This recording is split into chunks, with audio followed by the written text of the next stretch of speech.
السلام عليكم ورحمة الله، ازيكم يا شباب عاملين ايه؟ نرجع لدرس جديد من دروس ال HTML. احنا المرة اللي فاتت عرفنا ازاي نكتب الاستراكشر مظبوط، وفهمنا ازاي ان احنا المفروض الاستراكشر بتاعنا يتكتب صح. تمام، النهاردة خلينا نتعرف على الهيد في ال HTML ونعرف فيه جزء الميتا دوت بيتكتب ازاي وايه التفاصيل بتاعته بالظبط. تمام، اخر حاجه اتكلمنا فيها ان انا دلوقتي عشان اكتب الاستراكشر بتاعي مظبوط، اول حاجه قلنا ان احنا لو جينا كتبنا هنا HTML5 وجيت دوست انتر هيجيب لي الاستراكشر بتاعي دوت. اتكلمنا ان انا عندي في جزء البادي، الجزء اللي جوه البادي ده اللي بيظهر في البراوزر. طيب تعالى كده نفتح اللايف سيرفر ونيجي هنا. اخر حاجه قلناها ان انا دلوقتي لو جيت هنا كتبت اي تاج جوه البودي وكتبت فيه اي كلمه هتظهر لي فين؟ هتظهر لي في البراوزر عندي. معنى كده ان البودي اي حاجه بتتكتب جواه بتظهر في البراوزر. بس هل لو انا جيت خدت ال H1 دي كتبتها تحت او كتبتها بره الموقع هل هتظهر في البراوزر؟ ليه؟ لان احنا قلنا برضو المره اللي فاتت كان عندي حاجه اسمها الديف تولز، هي اللي بتظهر لي اكواد الموقع بتاعي. مجرد ما اجي افتحها بتفتحها ازاي؟ بتيجي هنا تدوس كليك يمين وتيجي على الانسبكت في البراوزر بتاعك. تمام، وتيجي تفتح الديف تولز بتاعتك. هنا بيظهر لي الكود بتاع ال HTML بتاعي اللي انا كاتبه هنا. انا لو جيت جوه البودي بصيت هلاقي ان في ال H1 مكتوبه هنا، مع ان انا كاتبها بره، ولكن هي رجعت تاني جوه الكود. طيب ده حصل ليه؟ لان احنا زي ما قلنا البراوزر بقى ذكي، ما بقاش زي زمان. دلوقتي مهما كتبت كود بالشالو بيرجعه لك تاني جوه الاستراكشر بتاعه المظبوط. ولكن هل الصح ان انا اعمل فعليا كده وابوظ الدنيا؟ لا، انا الصح ان انا امشي على الاستراكشر بتاعي المظبوط وان انا اكتب كل حاجه في مكانها. طيب خلينا نتعرف على الهيد اكتر. المره اللي فاتت اتكلمنا عن انواع الميتا، او ما اتكلمناش عليهم كلهم، احنا اتكلمنا عن النوعين دول بس. خلينا نراجع عليهم بالراحة كده ونعرف اكتر عن انواع الميتا وانواع الهيد، او ايه اللي انا اقدر اضيفه في الهيد.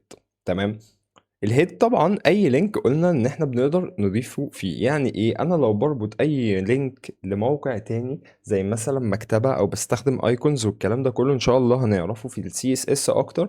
كل اللينكس اللي عندي بحطها فين؟ جوه الهيد. ولكن بالراحة كده، حاجة حاجة. اول حاجة عندي في الهيد حاجة اسمها الميتا تشارست UTF 8. طيب تعالى نفهم يعني ايه الكلام ده. انا اول حاجة UTF 8 ده قلنا المرة اللي فاتت ان ده الاصدار الجديد بتاع البراوزر بتاعي اللي هو بيدعم كل اللغات، لان زمان ما كانش بيدعم اللغة العربية. يعني ايه؟ احنا لو جينا عندنا هنا في سيرش بسيط كده في W3 School وقال لك ال HTML التصدير الجديد بتاعها اللي هو UTF تشارست UTF 8، قالك ان ده بيدعم كل اللغات، وفي نفس الوقت كمان تقدر من خلاله تحط ايكونز وتحط كل اللي انت عايزه. تمام، يعني انت مثلا هنا لو عايز تستخدم اي ايموجي من دول هتيجي بس تدوس عليه من هنا ويقول لك I will display مثلا، او انت عايز تستخدم الايموجي دوت فبتيجي تاخد الكود ده بالظبط، او تاخد الكود الباراجراف دوت. تمام، تقوم حاطته له هنا جوه البودي بالشكل ده. فالمفروض هيجيب لك فعلا الايكونز، عشان لو اي حد عايز يعرف ازاي ان هو يحط ايموجي عنده في الموقع، انت بتخش على ال HTML في W3 School وتكتب سيرش عن ال UTF، هيجيب لك تحت كل الاكواد بتاعت كل الايموجي حرفيا. هو عبارة عن كود هو حطه لك هنا، مالكش دعوة بالستايل دوت عشان ده لسه مرحلة ال CSS. تمام، طيب تعالى نرجع تاني لنقطتنا الأساسية. أنا دلوقتي، أو خلي الإيموجي ده عشان شكله حلو، انا دلوقتي عرفت ان يو تي اف 8 دي فايدتها ايه عندي. وتاني حاجه عندي تحت حاجه اسمها الميتا فيو بورد، وقلنا ان الويتس بتاعتها بتبقى ديفايس ويتس والانيشال سكيل بتبقى 1.0، دي السكيل بتاع الموقع الزوم بتاعها. وديفايس ويتس بحيث ان البراوزر لما يفتح على اي جهاز سواء موبايل او كمبيوتر او اي حاجه بيكون ريسبونسيف معاه، ولكن مش الكود اللي جواه بيكون ريسبونسيف، عشان الريسبونسيف ده اساسا حاجه اساسيه لوحدها خالص في السي اس اس، بنتعلم ازاي ان احنا نهندلها. واتكلمنا برضو عن التايتل، عرفنا ان التايتل ده اسم التاب اللي فوق، وجيت قلت لك هنا مثلا ده ويب ويب سايت احمد مثلا. تمام، هلاقي ان التابة بتاعتي اللي فوق بقى اسمها ايه؟ ويب سايت احمد، والدنيا زي الفل. طيب تعالى دلوقتي نعرف حاجة جديدة في الهيد عندنا. انا عندي حاجة اسمها لينك، تعالى كده ننزل هنا سطر وممكن نكبر ده شويه. تمام. انا دلوقتي عندي حاجه اسمها لينك دي مجرد ما احطها بتديني حاجتين، مالكش دعوه بالكلام المكتوب ده دلوقتي. بتديني حاجه اسمها الريل وحاجه اسمها الاتشرف. طيب دي اساسا بنستخدمها في ايه؟ في ربط ملف ال HTML بال CSS. بس انا دلوقتي مش بشرح CSS، فملناش دعوه بالكلام ده خالص. انا دلوقتي بس عايز اوريك، شايف هنا ال W3 كل ما فتحتها في ايكون بتتحط فوق، او اي موقع والفيسبوك واي ويب سايت بتفتحه بتلاقي موقع. الموقع ده بيتحط الصوره بتاعته ازاي؟ بتيجي هنا جوه الريل تكتب الريليشن بتاعتك. يا عمي لحظة بس. تكتب الريليشن بتاعتك بتكون ايكون. تمام. وتيجي في الاتشرف بتبدأ تحط الايكون بتاعتك. طب الايكون دي هتجيبها منين؟ انا طبعا ما عنديش صور، فهنطلع دلوقتي هنا نجيب مثلا اي صورة. احنا طبعا لسه ما دخلناش في السي اس اس، بس الصورة دلوقتي انا هسحبها كده، يا اما هاخدها كوبي وافتح الفولدر بتاعي.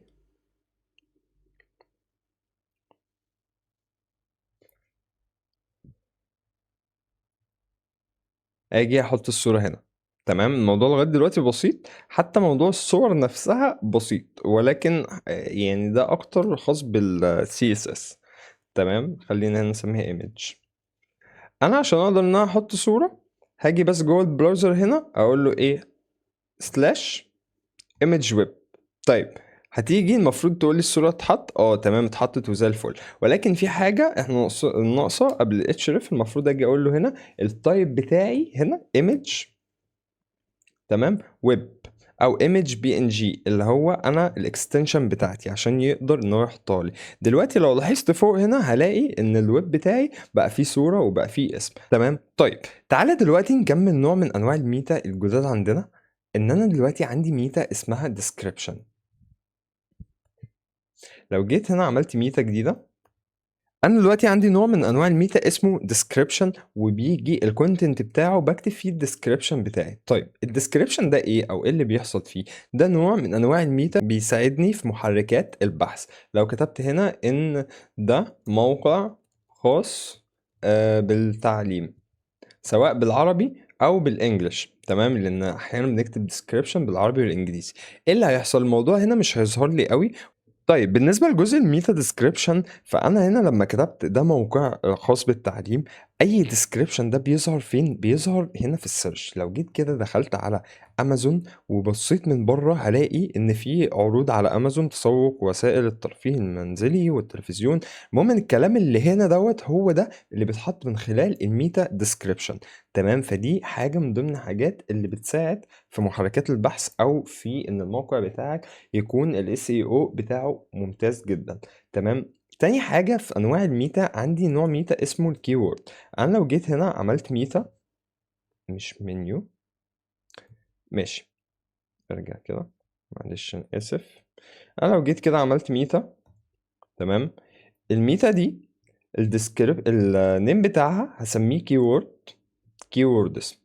النيم بتاعها هيبقى اسمه كيوردز، والكونتنت هو كلمات مفتاحية للموقع بتاعي. يعني ده ويب سايت احمد، ايه الكلمات اللي الناس هتخش تعمل سيرش بيها على الويب سايت؟ لو دي منصة تعليمية، ايه الكلمات اللي الناس هتخش بيها تعمل بيها سيرش؟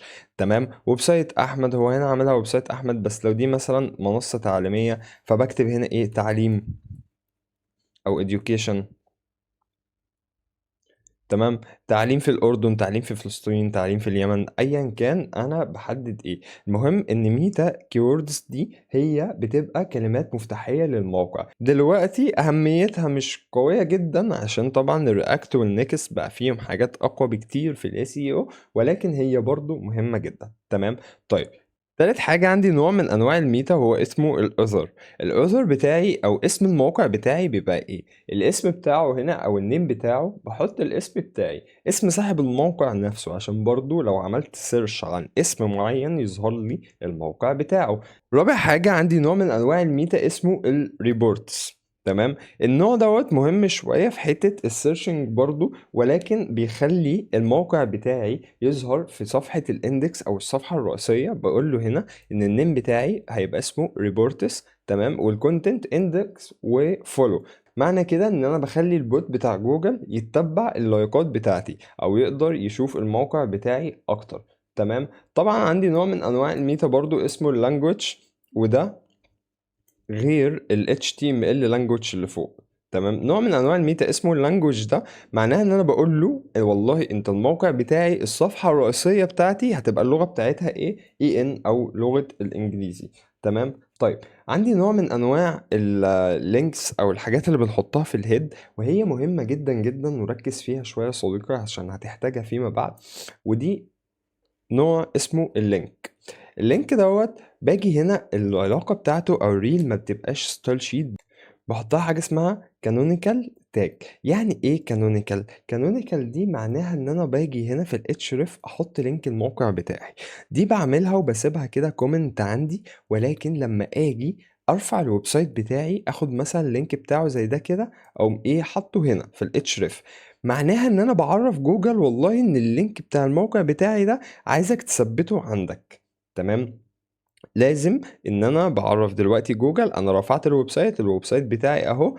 الكانونيكال ده بيعمل لي ايه بالظبط؟ بيخلي لي بيحدد اللينك الرسمي للصفحة بدل ما يكون فيه اكتر من لينك. ليه؟ لان انا الموقع بتاعي حرفيا هيكون فيه اكتر من لينك فيما بعد، صفحة الاباوت، صفحة الهوم، صفحة للسيرفيسز. طب الصفحة الرئيسية بتاعت الهوم اللينك بتاعها ايه؟ بيبقى مثلا سلاش هوم او سلاش اسم الدومين بتاعي. فباجي بعد ما برفع الموقع بعمل حاجة اسمها الريل اللي الريليشن بتاعتها كانونيكال، بقول له والله ده اللينك الموقع الأساسي بتاعي. تمام. طيب خلينا نكمل ونعرف نوع من أنواع الميتا مهم شوية عندي، وهو إن إزاي أخلي الموقع بتاعي يعمل ريفرش لوحده تلقائي. يعني أنا عندي نوع من أنواع الميتا. لو جيت هنا عملت ميتا جديد، عندي حاجة اسمها HTTP Equive. HTTP Equive بقول له إن هي هتكون ريفرش. معنى إن هي تكون ريفرش والكونتنت بتاعه 30، ده عدد الثواني اللي الموقع بيعمل فيه ريفرش. يعني ايه؟ تعالى بالراحة كده نركز عشان ناخد بالنا الكلام ده هيحصل ازاي. انا لو جيت هنا شلت الايكون دي وجيت هنا في الموقع بتاعي بعد 3 ثواني المفروض ان هو هيشيلها. لو جيت رجعتها تاني المفروض 1 2 3. تمام، هو ده عشان جو لايف فبيعمل ريفرش على اي تغيير لوحده. فلو جينا هنا فتحنا الويندوز عندنا، تمام، وجينا هنا